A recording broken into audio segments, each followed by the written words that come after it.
peut acclamer le roi des rois? Est-ce qu'on peut acclamer Jésus-Christ de Nazareth? C'est lui qui est mort et ressuscité pour que moi et toi nous puissions avoir la vie éternelle. Est-ce qu'on peut bien acclamer le roi des rois? Oh.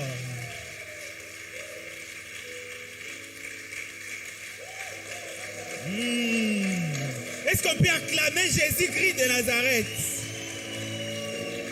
Oh Jésus.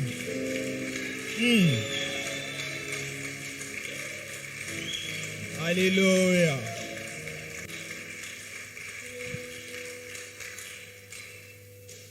Éternel notre Dieu, nous sommes reconnaissants pour ces moments, pour ces instants que tu nous donnes aujourd'hui, d'être là dans ta présence. Merci. Nous sommes infiniment reconnaissants. Nous croyons que tu nous as réunis en ces lieux pour nous bénir, pour nous faire du bien, pour nous guérir. Tu nous as réunis pour nous édifier. Et nous sommes prêts. Et nous sommes fortement convaincus qu'en sortant de ces lieux, nos vies ne resteront pas les mêmes. Il y a quelque chose qui va se passer dans la vie de chacun de nous. Père, j'ai prié pour la parole. Laisse que cette parole puisse nous bénir, nous fortifier, nous édifier. Aide-nous, Éternel notre Dieu, à être attentifs. Et que même en sortant de ces lieux, que cette parole comme une sémence puisse produire de fruits dignes de repentance partout où nous allons passer. Dans le nom de Jésus-Christ de Nazareth, nous avons ici prié. Amen. Amen, amen. Voilà, merci beaucoup. Voilà. Sans plus tarder, je vais commencer avec la lecture et puis je vais me présenter après, si ça ne dérange pas. Alléluia. Bon, si ça vous dérange, parce que nous pouvons nous lever pour honorer quand même la parole de Dieu. Nous allons lire la parole de Dieu tout en étant debout. Voilà, merci. Nous sommes dans le livre d'Exode, chapitre 3, du premier verset au 12e verset. Le livre d'Exode, c'est un livre qui se situe dans le Nouveau Testament, après Éphésiens. C'est ça. Voilà, nous sommes dans Exode, c'est voilà, le deuxième chapitre, le deuxième livre après Genèse. Nous sommes au chapitre 3, du premier verset au 12e verset, lisons au nom de Jésus. Moïse faisait paître le troupeau de Jéthro, son beau-père, sacrificateur des Madians. Il mena le troupeau au-delà du désert et se rendit à la montagne des dieux, à Horeb. L'ange de l'Éternel lui apparut dans une flamme de feu au milieu d'un buisson. Moïse regarda et voici que le buisson était tout en feu, mais que le buisson ne se consumait point. Moïse dit, « Je vais faire un détour pour voir quel est ce spectacle extraordinaire et pourquoi le buisson ne brûle pas. » L'Éternel vit qu'il faisait un détour pour voir, et Dieu l'appela de l'intérieur du buisson et il dit, « Moïse, Moïse. » Il répondit, « Me voici. » Dieu dit, « N'approche pas d'ici, ôte tes sandales de tes pieds, car l'endroit sur lequel tu te tiens est une terre sainte. » Et il ajouta, « C'est moi le Dieu de ton père, le Dieu d'Abraham, le Dieu d'Isaac et le Dieu de Jacob. » Moïse se cacha le visage, car il craignait de diriger ses regards vers Dieu. L'Éternel dit, « J'ai bien vu la misère de mon peuple qui est en Égypte, et j'ai entendu son cri à cause de ses oppresseurs, car je connais ses douleurs. Je suis descendu pour les délivrer de la main des Égyptiens et pour les faire monter de ces pays dans un bon et vaste pays, dans un pays découlant de lait et de miel, dans la région où habitent les Cananéens, les Hittites, les Amoréens, les Phérésiens, les Éviens et les Jébusiens. Maintenant, le cri des Israélites est venu jusqu'à moi et j'ai vu l'oppression que leur font subir les Égyptiens. Maintenant, va, je t'envoie vers le Pharaon. Fais sortir d'Égypte mon peuple, les Israélites. » Moïse dit à Dieu, « Qui suis-je pour aller vers Pharaon et pour faire sortir d'Égypte les Israélites ?» Dieu dit, « Je suis avec toi Et voici quel sera pour toi les signes que c'est moi qui t'envoie. Quand tu auras fait sortir d'Égypte le peuple, vous rendrez un culte à Dieu sur cette montagne. Amen. Voilà, le deuxième passage, c'est toujours dans Exode, au premier verset, au premier chapitre, du 9e verset au 10e verset. Nous allons aussi lire au nom de Jésus. Il dit à son peuple, voilà le peuple des Israélites qui est plus nombreux et plus puissant que nous. Allons, montrons-nous habiles à son égard, de peur qu'il ne se multiplie, car s'il survenait une guerre, il se joindrait à ceux qui nous haïssent pour nous combattre et sortir ensuite du pays. Et pour finir, nous allons lire dans Hébreux. Voilà, nous allons lire dans Hébreux, 11e chapitre, verset 23. Il est écrit ceci. C'est par la foi que Moïse, à sa naissance, fut caché pendant 3 mois par ses parents, car ils virent que l'enfant était beau et ne craignirent pas l'édit du roi. Est-ce qu'on peut acclamer la parole de Dieu pendant que nous nous asseyons? Alléluia. Alléluia. Tu peux m'aider à dire à ton voisin, bienvenue dans la présence de Dieu. Dis à ton voisin, ça fait 7 jours que j'ai prié pour me mettre juste à côté de toi.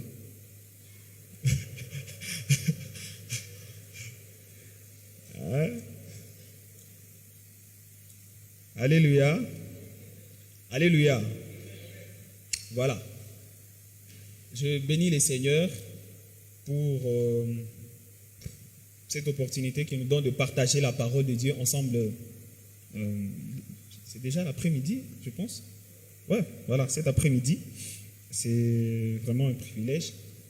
Et je tiens vraiment à remercier le révérend pasteur ainsi que le collège et aussi le président de la jeunesse et tout le comité. En tout cas, merci beaucoup. Est-ce qu'on peut apprécier les serviteurs de Dieu pour un grand travail qu'ils font ici dans cette merveilleuse église, une des églises qui font la fierté dans la ville de Goma?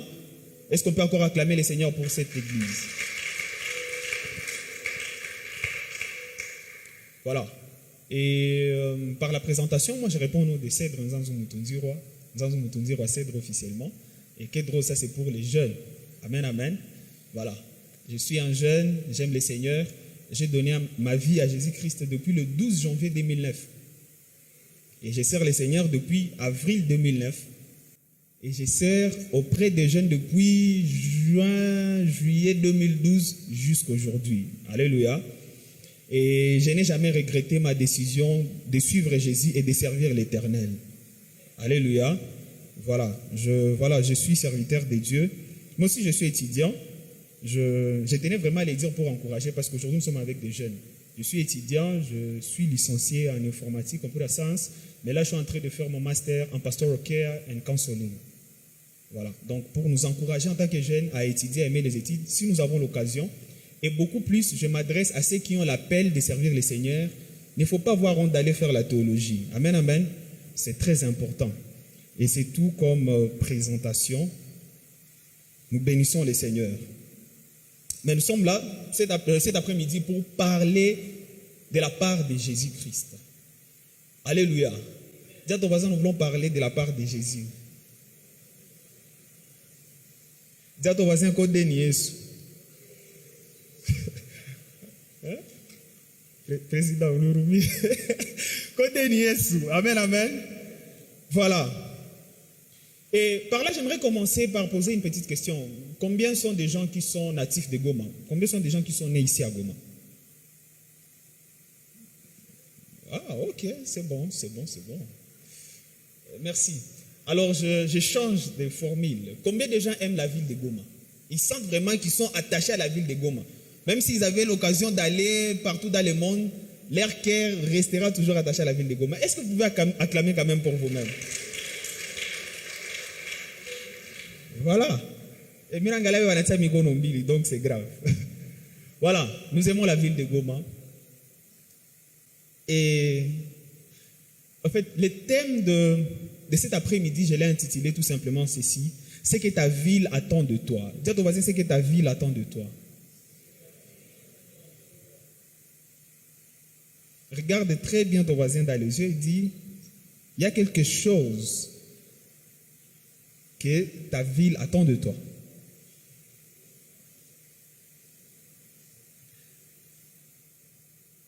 Voilà. Le passage que nous avons lu, notre passage de base qui se trouve dans Exode, au 3e chapitre, du 1er au 12e verset, c'est le passage que nous allons exploiter tout au long de ces petits moments d'exhortation. C'est un passage qui est tiré du livre d'Exode, comme je l'ai dit, c'est le 2e livre de la Bible, de l'ensemble de 5 premiers livres qu'on appelle le Pentateuque, et traditionnellement, qui sont attribués à Moïse. Donc selon la tradition, c'est Moïse qui les avait écrites. Et dans Exode veut dire tout simplement sortir. Sortir. Ça fait allusion à un déplacement d'un point A vers un point B. Donc sortir. Et très précisément, dans ce chapitre 3 où nous sommes en train de lire, on nous présente un jeune homme que Dieu décidait de visiter. Mais avant d'entrer dans son histoire, nous devons comprendre dans quelles circonstances Dieu a décidé de visiter cet homme qu'on appelle Moïse. Retenez bien que ce livre d'Exode, c'est un livre, comme on l'a dit, c'est un livre qui parle c'est un livre qui tourne autour de la sortie du peuple de Dieu, des Israélites de l'Égypte. Nous devons comprendre que ces gens, avant d'arriver en Égypte, ils étaient chez eux. Et la famine n'a fait qu'à ce qu'ils sont partis en Égypte, chercher refuge et trouver de quoi se nourrir. Et ils sont partis. On les appelle des Israélites parce que c'était le fils d'Israël, qui est Jacob. Et ces enfants d'Israël, ils sont partis parce que leur frère Joseph, c'était un cadre élevé en Égypte. Et en Égypte, ils étaient en abondance. Et ils sont partis bonnement, gentiment, ils étaient très bien traités. Mais dans le premier chapitre, on voit qu'il y a un roi, un pharaon. C'était un nouveau pharaon qui était au sommet de l'Égypte. Mais la Bible dit qu'il ne connaissait pas Joseph. Il ne connaissait pas vraiment l'histoire de ces Israélites, comment ils s'étaient retrouvés en Égypte. Il ne connaissait pas l'histoire de Joseph. Il ne savait pas ce que l'apport de Joseph dans l'histoire de l'Égypte. Et par prudence, il a regardé l'avenir et il s'est dit, ces gens commencent à se multiplier, ils commencent à grandir. Et la crainte s'est emparée du cœur de Pharaon. Il s'est dit, ces gens, si nous les laissons comme ça, un jour, ils deviendront de plus en plus puissants et ils pourront se liguer avec nos ennemis et pourront nous frapper et même fuir. Ce que nous devons faire, nous devons nous devons les réduire à l'esclavage. Et c'est de cette façon-là que les Israélites se sont retrouvés dans un état d'esclavage en Égypte. Mais ce que j'aime déjà, au chapitre 2, là, on parle de l'histoire maintenant de l'homme par lequel Dieu devait passer pour délivrer. Et ici, au chapitre 3 que nous avons lu, là déjà, Dieu se manifeste et vient révéler ses desseins à l'homme de Moïse. Il vient révéler ses desseins à l'homme de Moïse. Mais j'aime beaucoup, en fait, dans ces passages que nous avons lus au chapitre 3, c'est Dieu qui est en train de rencontrer Moïse. Et il dit ceci, j'ai entendu les cris des misères de mon peuple. Et j'ai décidé de descendre, agir, de descendre pour délivrer mon peuple. Mais ce qui m'étonne, c'est Dieu décide de venir délivrer. Le Dieu Tout-Puissant, le Créateur des cieux et la terre. Il décide de venir délivrer, mais il cherche une personne pour délivrer le peuple, pour délivrer son peuple. Alléluia. Ça me bénit. Le Dieu Tout-Puissant, il était capable même de les téléporter. Nous l'avons vu d'Actes des Apôtres avec un monsieur, je pense c'est Philippe. On l'a pris d'un lieu à un autre. Dieu est capable, il était capable de prendre ces gens-là spirituellement et les amener. Mais notre Dieu, c'est un Dieu de processus. Et c'est un Dieu qui aime collaborer avec l'humanité. Il aime collaborer avec les êtres humains. Alléluia. Alléluia. Il a vu un problème. Il dit les cris de misère, les cris de souffrance est monté vers moi. Et il a décidé de venir sauver les gens. Si on étudie même l'histoire de Moïse, ce qui a fait que Moïse puisse se retrouver ici dans le désert, c'est parce qu'en lui aussi, il y avait déjà ce souci-là d'apporter la solution au problème des Israélites, des Hébreux qui souffraient. Ils avaient vu comment ils souffraient en Égypte. Et il voulait les aider de sa propre force, mais il ne pouvait y arriver. Il ne pouvait pas s'en sortir. Et son cœur, le désir de son cœur de vouloir apporter la solution au problème de son environnement, de sa société, de sa communauté, a rencontré le même souci qui était dans les cœurs des dieux. Alléluia. Combien nous avons le souci d'apporter la solution au problème de notre environnement, de notre ville, de notre famille. Mais nous n'avons aucune idée que Dieu lui aussi, son souci c'est d'apporter la solution au même problème qui nous tracasse. Et le message de ce soir va tout simplement nous faire réaliser à quel point Dieu est trop sérieux à apporter la solution aux problèmes qui nous tracassent plus que même nous-mêmes. Alléluia. Ces problèmes qui nous dérangent dans notre pays, ces problèmes qui nous dérangent dans notre ville, ces problèmes qui te dérangent dans ton université et tout, Dieu est trop intéressé à ces problèmes-là plus que même toi-même. Et en sortant de ces lieux, il va aller délivrer, il va aller apporter cette solution. Parce qu'il ne va pas utiliser quelqu'un d'autre, c'est toi qui vas utiliser. En d'autres termes, j'aimerais dire, ces cris-là, c'était un cri qui était en train de dire à Moïse quelque part, nous avons besoin de toi, nous attendons de toi quelque chose. Moïse, nous attendons de toi quelque chose. Moïse, nous attendons de toi quelque chose. Nous attendons de toi quelque chose. Nous attendons de toi quelque chose. Et cette ville que nous aimons beaucoup, la ville de Goma, ou notre pays, la RDC que nous aimons beaucoup, ou même le continent africain que nous aimons beaucoup, ou même la planète Terre que nous aimons beaucoup, attendez chacun de nous quelque chose. Alléluia. Parce que le cri de notre ville qui va vers Dieu, c'est un cri qui est en train de dire que nous, les gens que Dieu a envoyés sur terre, nous devons faire quelque chose. Et de ce fait, notre ville attend de nous quelque chose. Alléluia. Alléluia. Et sans plus tarder, j'ai juste 3 choses que j'aimerais partager avec vous. 3 choses que notre ville attend de nous.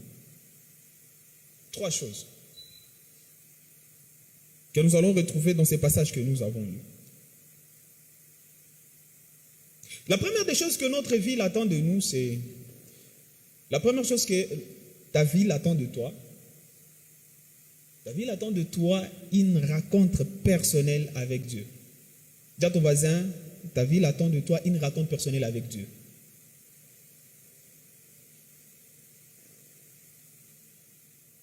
Une rencontre personnelle avec Dieu. Dans Exode, le 1er verset au 4e verset, là où on dit ceci, Moïse faisait paître le troupeau de Jéthro, son bon père, sacrificateur des Madians. Il mena le troupeau au-delà du désert et se rendit à la montagne des dieux à Horeb. L'ange de l'Éternel lui a apparu dans une flamme de feu au milieu d'un buisson. Moïse regarda et voici que le buisson était tout en feu, mais que le buisson ne se consumait point. Moïse dit, je vais faire un détour pour voir quel est ce spectacle extraordinaire et pourquoi le buisson ne brûle pas. L'Éternel vit qu'il faisait un détour pour voir et Dieu l'appela de l'intérieur du buisson et dit, Moïse, Moïse. Et Moïse dit, mais voici. Il a rencontré Dieu. C'est une expérience personnelle. C'était pas quelque chose qu'on était en train de... C'était pas une histoire qu'on racontait à Moïse. Moïse, il a rencontré personnellement Dieu. Il a expérimenté personnellement la présence de Dieu. Et ma prière est qu'en sortant de ces lieux, que chacun de nous puissions avoir une rencontre personnelle avec Dieu. Que nous puissions avoir une expérience personnelle avec Dieu. Pas une expérience de nos parents, pas une expérience de nos leaders, pas une expérience même de notre environnement. Que nous puissions avoir une expérience personnelle avec Dieu. Qu'à chaque fois qu'on va nous demander comment est-ce que tu connais Dieu, comment est-ce que tu as rencontré Dieu, que tu aies de preuves palpables, que tu aies de preuves palpables de ta rencontre personnelle avec Dieu. Moïse, il a rencontré Dieu. Moïse, il a rencontré Dieu. Et notre société, notre communauté, la ville de Goma, notre pays, notre génération, attend que chacun de nous, nous puissions rencontrer Dieu. Avant de vouloir apporter la solution au problème de notre génération, nous devons premièrement rencontrer Dieu. Nous devons premièrement avoir une relation personnelle avec Jésus. Alléluia. Nous devons avoir une relation personnelle avec Jésus. Une relation personnelle et vivante avec Jésus. Pas une relation qui est basée sur le fait que je suis né chrétien, je suis né dans une famille chrétienne. On ne parle pas de ça. Parce que si c'était fait par rapport à ça, il suffirait que quelques membres de ta famille puissent se détourner de la foi. Et toi, si tu vas te détourner de la foi. Mais si tu as une rencontre personnelle, même si toute ta famille s'est détournée de Dieu, toi, tu ne vas jamais te détourner de Dieu. Même si les gens que tu prends pour modèle, s'ils décidaient de se comporter et aller à la compte de la vérité, toi, tu vas rester ancré en Dieu parce que tu as une relation, une expérience personnelle avec Jésus. Dis à ton voisin, tu dois avoir une rencontre personnelle avec Jésus. Dis très bien à ton voisin, tu dois avoir une rencontre personnelle avec Jésus. Moïse, c'est qui Jésus pour toi? Comment est-ce que tu connais Jésus? Comment est-ce que tu connais Jésus?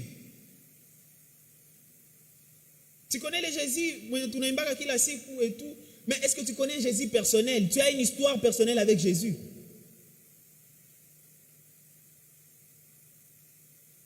Toi, si tu as une histoire, genre j'ai vu un buisson ardent de feu et il y a une voix qui s'est passée là. Quelque chose que d'autres personnes ne peuvent pas comprendre facilement, mais que toi tu peux comprendre parce que tu as expérimenté, frère. Ce genre de choses, les gens peuvent te traiter de fou parce qu'ils ne comprennent pas en réalité ce qui s'est passé entre toi et Dieu. Et ils vont se poser la question, comment est-ce que tu crois en Dieu? Un Dieu que tu ne vois pas, d'ailleurs tu vois, on a coulé pas ta masomo. Mais comment est-ce que tu peux dire que tu crois en Dieu? Frère, si ma mise coulé pas masomo et tout, mais moi je sais en qui j'ai placé ma confiance, en qui j'ai cru. Je l'ai vu, j'ai vu ces buissons ardents de feu. Comme moi j'ai vu ces buissons ardents de feu et il y a une voix qui sortait de ce buisson ardent de feu. Aujourd'hui, je n'ai peut-être rien, mais je sais, à cause de cette voix-là, quelque chose de miraculeux peut se passer dans ma vie. Parce que j'ai rencontré personnellement le Seigneur. Et c'est que notre ville attend de chacun de nous, c'est que nous puissions avoir une rencontre personnelle avec Jésus. Amen, amen. La deuxième chose que notre ville attend de nous, c'est que nous devons nous séparer avec la vie des péchés. Dis à ton voisin, tu dois te séparer de la vie des péchés. Ah, c'est trop fort lorsqu'on dit tu dois te séparer de la vie des péchés. On ne parle pas de toi, on parle quand même des gens que tu vas évangéliser. Amen, amen. Mais si c'est toi, voilà, tu dois te séparer de ta vie des péchés. Amen, amen. La deuxième chose, ta vie attend de toi, c'est que tu dois te séparer de la vie des péchés. Et en fait, en tant que chrétien, c'est une lutte continue. Nous devons toujours nous séparer de la vie des péchés. Amen, amen. Ici, dans Exode, au verset 5 et 6, la Bible dit ceci, c'est Dieu. Lorsqu'il a rencontré Dieu, maintenant Dieu au verset 5 il dit ceci, Dieu dit, n'approche pas d'ici, ôte tes sandales de tes pieds, car l'endroit sur lequel tu te tiens est une terre sainte. Est une terre sainte. Et il ajouta, c'est moi le Dieu de ton père, le Dieu d'Abraham, le Dieu d'Isaac, le Dieu de Jacob. Moïse se cacha le visage, car il craignait de diriger ses regards vers Dieu. Lorsqu'on rencontre le Seigneur, c'est une très bonne chose, c'est un premier pas, mais nous devons nous séparer de la vie des péchés parce que notre Dieu, c'est un Dieu saint. Et nous sommes dans une génération où on doit marteler sur la sanctification. C'est très important, on doit marteler sur la sanctification. Nous devons marteler sur la sanctification, nous devons vivre pour Dieu. Nous ne devons pas vivre selon ce que Netflix nous dit. Nous ne devons pas vivre selon ce que Facebook, WhatsApp nous dit. Nous devons vivre selon ce que la parole de Dieu nous montre qui est Jésus. Parce qu'en tant que chrétiens, nous sommes appelés à être les reflets de Jésus partout où nous passons. Et c'est la ville de Goma attend des gens qui vont être les reflets de Dieu. En fait, parce que c'est nous qui sommes les mains et les pieds de Dieu pour apporter la solution de Dieu dans cette génération, c'est que nous devons être des gens qui sont séparés de la vie des péchés. Alléluia. Alléluia. Nous devons nous séparer de la vie des péchés. Nous devons nous séparer de la vie des péchés. Et une très bonne façon de se séparer de la vie des péchés, c'est de se rapprocher de Jésus-Christ de Nazareth. Plus tu t'approches de Jésus-Christ, tu vas ressembler à Jésus. Plus tu te rapproches de Jésus, tu n'auras pas à combattre tel péché ou tel péché. Parce qu'au fur et à mesure, tu vas te rapprocher de Jésus, tu vas commencer à les ressembler. Il n'y a aucune personne qui est plus puissante en matière d'influence que Jésus. Tu ne peux pas passer ton temps près de Jésus et rester la même personne. Il y a quelque chose qui va changer dans ta vie. Au fur et à mesure que tu te rapproches de Jésus, tu vas être transformé en une nouvelle personne. Rappelez-vous, ces disciples, ces gens qui ont passé avec lui 3 ans et demi, tellement ils passaient leur temps à côté de cet homme. Sans qu'il le sache, il devenait de plus en plus comme cet homme de 33 ans. À tel point que, lorsque même Pierre commençait à renier Jésus, il commençait à renier, je ne le connais pas. On dit même ta façon de parler ressemble à cet homme-là. Regardez à quel point Jésus-Christ, il est influent. Ce n'est pas pour rien qu'il est la lumière du monde. Ce n'est pas pour rien, parce qu'il est très fort en matière d'influence. Et au fur et à mesure, nous plaçons notre temps à côté de lui. Dans la prière, dans la méditation de la parole de Dieu, que nous le voulions ou pas, frère, nous serons transformés. Des fois, nous ne sommes pas transformés parce que nous sommes éloignés de Dieu. Nous sommes très loin de la présence de Dieu. Mais ce soir, parce que notre génération, notre ville attend de nous que nous sommes séparés de la vie des péchés, bien aimé, nous devons nous rapprocher de Jésus. Dis à ton voisin, tu dois te rapprocher de Jésus. Là, je t'encourage, frère, à avoir ces moments d'intimité de prière. Ou ce qu'on a choisi seulement dimanche pour prier. N'attends pas seulement, mais que c'est toi qui vas, je sais pas, conduire la prière ou c'est toi qui vas balancer un verset pour que tu puisses méditer la parole de Dieu. Frère, tu dois tout le temps, ma soeur, tu dois tout le temps méditer la parole de Dieu. Tu dois tout le temps lire la parole de Dieu, frère. Parce que la parole, c'est Jésus-Christ. Au fur et à mesure, tu lis la parole de Dieu. Il y a des choses qui vont commencer à se passer dans ta vie. À tel instant, tu vas commencer à t'étonner et te dire, oh, vraiment, parce que la parole de Dieu t'aura transformé. T'aurait transformé. Alléluia. Alléluia. Je disais, notre ville de Goma ici n'a pas besoin encore de beaucoup de partis politiques, n'a pas besoin de mouvements de citoyens et tout. Notre ville a besoin de gens qui ont une rencontre personnelle avec Jésus. Notre ville a besoin de gens qui sont séparés de la vie des péchés. Il y a un homme de Dieu qui avait dit que la sanctification te rend puissant. La sanctification te rend puissant. Oui, parce que voilà, tu reflètes Jésus. Tu reflètes Jésus. Tu es le reflet de Jésus.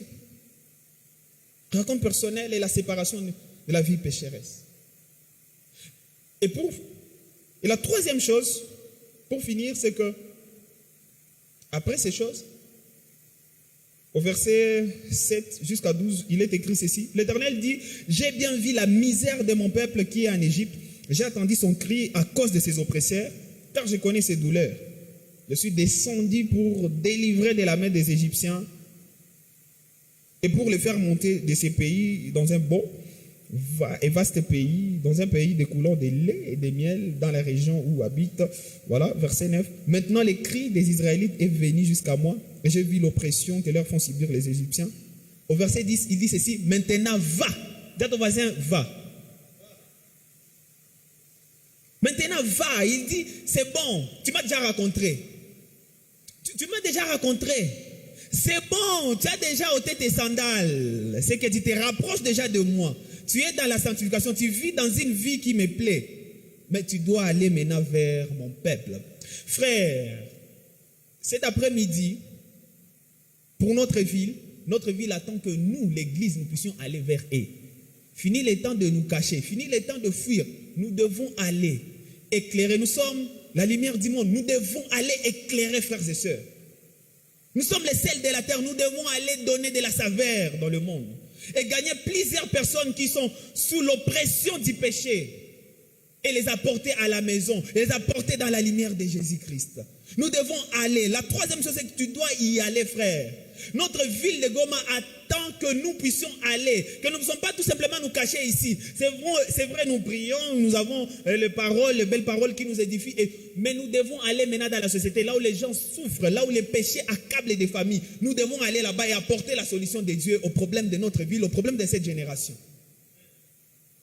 Dieu, dis à ton voisin, Dieu t'a choisi. C'est toi que Dieu a choisi. À cette époque-là, il avait choisi Moïse. Mais cet après-midi, dis à ton voisin, c'est toi que Dieu a choisi. Moïse aussi avait déjà les soucis de vouloir sauver les Hébreux. Frère, toi aussi tu as quelque chose qui te dérange dans la ville de Goma. Toi aussi tu as quelque chose qui te dérange même à l'église. Tu as quelque chose qui te dérange en RDC. Et peut-être la chose qui te dérange, ça ne dérange même peut-être pas ton voisin. Ah, aujourd'hui le Seigneur te dit, va et apporte les changements, apporte la lumière dans ces domaines-là. Dans le nom de Jésus-Christ de Nazareth. Dans le nom de Jésus-Christ de Nazareth. Nous devons y aller. Nous devons y aller. Alors parlons de Jésus-Christ. N'ayons point honte de Jésus-Christ. Partageons Jésus-Christ dans cette génération. Parlons de Jésus-Christ. C'est lui la solution au problème, tout le problème qui puisse exister des gens. Présentons Jésus-Christ, frère. Présentons Jésus-Christ. Parce que la création attend avec un ardent désir la révélation des fils de Dieu. La révélation des fils de Dieu, ce sont des gens qui vont présenter Jésus-Christ. Des gens qui vont présenter Jésus-Christ. Qui vont présenter Jésus-Christ. Parce que voilà, nous aimons tous Jésus-Christ. La création aime Jésus-Christ parce que c'est Jésus-Christ qui apporte la solution à leurs problèmes. Solution au problème. Hakuna. Alors nous devons nous lever, frères et sœurs. Tenez tous ces dits et nos bien-aimés qui sont en train de se perdre. Ils sont en train de se perdre, frères et sœurs. Des familles qui sont en train de se diviser. Tout simplement parce qu'ils n'ont jamais écouté la bonne nouvelle de Jésus-Christ. Nous devons nous lever, frères et sœurs, et aller en Égypte. Notre Égypte, c'est notre vie. Nous devons aller aider les gens, sortir les gens de l'oppression du malin, l'oppression du péché, l'oppression du diable. Et pour libérer ces gens-là, il y a 8 secteurs d'influence. Seigneur, nous tous, en tant que jeunes, nous devons aller et envahir et apporter la lumière de Jésus-Christ. Ce sont des choses on les parle tous les jours. Moi aussi, je me suis dit, ça ferait une très bonne chose de les inclure. Parce que nous sommes la jeunesse. Et c'est nous l'espoir. C'est nous l'espoir de cette nation. C'est nous l'espoir de cette vie. Alléluia. C'est même nous l'espoir de cette église. Ici à Goma, nous sommes, j'ai vu, il y a des statistiques que j'ai vues, je ne sais pas s'ils sont vérifiés, mais ils ont dit qu'en 2025, ici à Goma, nous aurons à peu près 3 millions de la population. Et nous avons 70% de la population, ce sont des jeunes. Même aujourd'hui, si nous sommes aux environs des millions, c'est que 70% ce sont des jeunes. Mais bizarrement, dans nos réunions de jeunes, regardez. Normalement, on devrait avoir beaucoup de jeunes gens ici. Alléluia. Alléluia. Alors, où sont ces jeunes gens? Ces jeunes gens-là attendent que moi et toi, nous puissions aller vers eux. Leur parler de Jésus-Christ et les ramener au Seigneur. Alléluia. Et nous devons infiltrer toutes les sphères de l'influence. Il y a 8. À l'époque, on parlait de 7. Actuellement, c'est 8 secteurs. Et nous devons aller par les médias. Il y a des gens qui n'ont pas les dons d'être de pasteurs ou de conducteurs ou de choristes ici, mais qui sont forts en termes des médias, dans l'histoire des médias. Aller là-bas et représenter Jésus-Christ et apporter la saveur de Dieu dans le monde des médias. Alléluia. Il y a des gens qui ont été préparés par le Seigneur pour apporter la différence dans la politique. Levez-vous et allez là-bas, dans la politique, et apporter la différence, frères et sœurs. Nous devons nous lever et aller dans le système de l'éducation. Dans le système de l'éducation. Et apporter la différence dans ces domaines-là. Parce que si nous ne prenons pas, nous en tant qu'Église, nous ne nous levons pas et aller là-bas, l'ennemi est en train d'oppresser des familles. Et bizarrement, il est en train même d'oppresser aussi nos familles. Aujourd'hui, il y a des écoles, là, on commence à enseigner aux gens que la famille n'est pas forcément composée de papa, maman et les enfants. Ils ont commencé à enseigner d'autres choses que les valeurs chrétiennes. Et si moi et toi, nous ne nous levons pas, et si nous avons ce mandat-là d'aller apporter la différence dans ce domaine, dans ces systèmes éducatifs, frère, ça va nous perturber, ça va nous déstabiliser nous tous. Voilà pourquoi nous devons nous lever. Si en toi tu sens que Dieu t'a appelé pour aller apporter le réveil dans les systèmes de l'éducation, va. C'est ce que le Seigneur nous a dit cet après-midi. Va. Parce que la ville t'attend, ta génération t'attend. Alléluia. Dans l'économie, dans l'art et les divertissements, la culture. Nous avons besoin de divertisseurs chrétiens. Oui, nous en avons besoin. Nous avons besoin des gens qui maîtrisent la culture, des gens qui peuvent influencer la culture pour le Seigneur. Parce que si nous ne le faisons pas, les occultistes sont en train de le faire. Et ils sont en train de nous envahir. Voilà pourquoi nous, en tant qu'enfants de Dieu, nous devons aussi nous lever. Voilà pourquoi si toi, Dieu t'a mis à cœur d'apporter la différence dans l'entertainment ou les divertissements, d'apporter la différence dans les arts, dans la culture, va frère, c'est ce que le Seigneur est en train de te dire cet après-midi. Va bien-aimé. N'attends pas Don, n'attends pas quelqu'un d'autre, n'attends pas Alice. Va, parce que c'est toi que Dieu veut voir dans ce domaine-là pour apporter la différence. Dans la religion, là c'est nous, moi c'est mon monde. J'avais fait l'informatique, mais j'avais compris que moi, là où Dieu veut me voir influencer, c'est dans la religion. C'est dans les sphères de la religion. Parce qu'en réalité, pour nous, le christianisme n'est pas une religion, c'est une relation personnelle avec Jésus-Christ. Voilà pourquoi tout le temps nous devons marteler, nous devons présenter Jésus-Christ. C'est vrai, les systèmes diaboliques n'aiment pas Jésus. Le monde, les gens aiment Jésus-Christ, mais les systèmes détestent Jésus-Christ. Voilà pourquoi nous devons nous lever et présenter Jésus-Christ. Voilà pourquoi l'ennemi est en train de susciter des scandales pour décourager, pour démoraliser, pour dégoûter les gens de l'église. Nous, dans notre montagne de la religion, nous devons nous lever et championing the cause of the local church et montrer que l'église est l'épouse de Jésus-Christ. C'est là, oh Jésus. C'est la seule institution que Jésus-Christ a laissée sur terre pour le présenter, pour le communiquer valablement dans cette terre et préparer son retour. Nous l'avons dit dans notre confession de foi, nous croyons dans l'église universelle. C'est ça.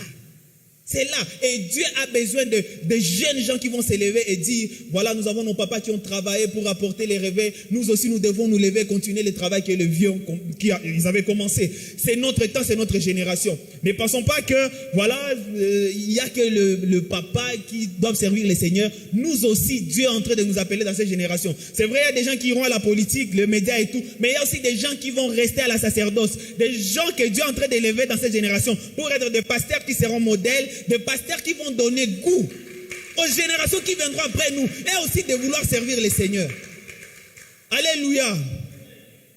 Dans la famille, il y a des gens que Dieu a mandatés pour apporter les réveils dans la famille, pour aller apporter l'influence de Jésus-Christ dans la famille. Dans la famille. Dans la famille. Des gens qui vont combattre le fléau diabolique qui veut déstabiliser la famille. Et finalement, il y a des gens qui sont appelés à aller apporter l'influence dans les sciences et technologies, frères et sœurs. Dans les sciences et technologies. Très fort aujourd'hui, c'est ce qui contrôle presque le monde. En 2020, 2021, lorsque nous étions frappés par la pandémie, nous avons vu la puissance des sciences, de la science et de la technologie. Et aujourd'hui, nous avons besoin de gens qui craignent le Seigneur pour aller dans ce genre de domaine-là. Parce que si nous n'entrons pas là, tout le temps les parents vont crier « Mounia mola na tuingili ». Aujourd'hui, on est en train de parler des métaverses. L'église, qu'est-ce que nous faisons? Qu'est-ce que nous connaissons de ces choses-là? Et quel est notre apport dans ces domaines-là? Si nous ne voulons pas aller à la banque de Chagala, tu aimais le Seigneur, mais parce que tu ne comprenais pas comment ces choses s'est passées là. Ou bien parce que nous n'avons pas des gens qui ont ces mandats, qui ont ces fardeaux, qui peuvent aller là-bas et dire, bon c'est vrai, c'est là où nous voulons aller, mais pour nous les enfants de Dieu, voilà les limites à ne pas franchir. Les sciences et technologies. Et c'est ça. C'est que notre ville, notre génération attend de nous que nous puissions premièrement rencontrer Jésus. Nous pouvons avoir une rencontre personnelle avec Dieu. Que nous puissions nous séparer de la vie des péchés. Mais que aussi nous puissions nous lever et aller pour apporter la différence. Et pour finir, parce que je suis à la fin, c'est que tout ce dont nous avons parlé commence avec la rencontre personnelle avec Jésus. Ça commence avec la rencontre personnelle avec Jésus. Ça commence avec la rencontre personnelle avec Jésus. Et pendant que nous sommes en train de clôturer, nous voulons donner l'occasion. C'est une fête. Ce n'est pas une mauvaise nouvelle, c'est une très bonne nouvelle. Si tu es là et tu n'as jamais donné ta vie à Jésus, et que pendant ces quelques minutes que tu viens d'écouter ces messages, tu sens en toi que voilà, aujourd'hui, le Seigneur vient de me rencontrer. Bien-aimé, dis oui au pardon de tes péchés. Dis oui à la vie éternelle qui est là, en train de t'ouvrir le bras. Si tu es là, tu aimerais donner ta vie à Jésus, tu vas tout simplement lever ta main. Il y a une forte fête au ciel qui sera déclenchée par cette décision. Lève ta main si tu es là, tu aimerais donner ta vie à Jésus. Tu aimerais rencontrer, tu veux dire que voilà, je viens de rencontrer personnellement Jésus cet après-midi. Tu aimerais donner ta vie à Jésus, tu vas tout simplement lever ta main, nous allons prier avec toi, nous allons fêter, nous allons célébrer avec toi. Si tu es là, tu aimerais donner ta vie à Jésus, lève ta main. C'est une fête. On ne va pas baisser la tête, ce n'est pas question de honte, c'est une fête. Hein? Le pardon des péchés, frère. La vie éternelle. Si tu es là, tu aimerais donner ta vie à Jésus, tu vas lever ta main. Voilà, est-ce qu'on peut acclamer le Seigneur? Merci beaucoup, ma sœur. Si tu es là, tu aimerais donner ta vie à Jésus. On peut bien célébrer, c'est une fête. Tu peux te lever, frère, on va te célébrer. On va célébrer ce que le Seigneur est en train de faire dans ta vie. Oh, est-ce qu'on peut bien acclamer le roi des rois? Si quelqu'un d'autre est là, il veut donner sa vie à Jésus, tu vas lever ta main, tu vas te lever. Si quelqu'un d'autre est là, c'est une fête. Tu sens que tu veux rencontrer Jésus, tu veux donner ta vie à Jésus, tu vas t'élever. Et je vais inviter le président d'Arcy qui va conduire ces instants. Est-ce qu'on peut acclamer le Seigneur pendant que le président s'avance?